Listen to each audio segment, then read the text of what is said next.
ஏழாம் ஸ்தலம். இயேசு இரண்டாம் முறை கீழே விழுகிறார்.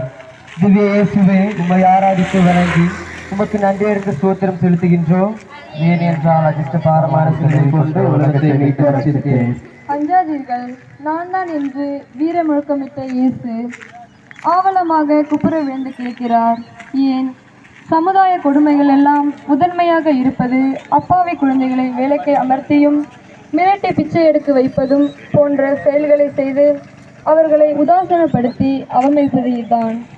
குழந்தைகளை என்னிடம் வரவிடுங்கள், விண்ணுலக இத்தகையோடு என்ற ஆண்டவரின் அன்பு மக்கள் என்று இருமாடுப்புடன் வாழும் நாம் என்று இப்படி குழந்தைகளை நேசிக்கிறோம்.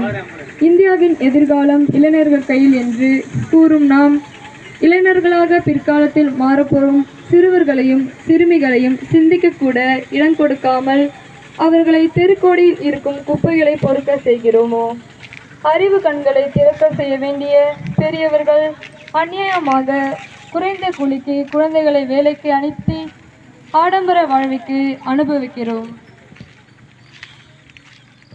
இத்தகைய பாவங்களை புரிகின்ற மக்களை பார்க்க முடியாமல் நமது பாவத்திற்காக பரிவாகமாக முகம் குப்புறி விழுந்து கிடக்கிறது. சமுதாயம் முழுவதையும் நாம் திருத்த முடியாது என்றாலும் நம் தனிப்பட்ட முறையில் நாம் இயன்ற முயற்சிகளோடு மேற்கொள்ள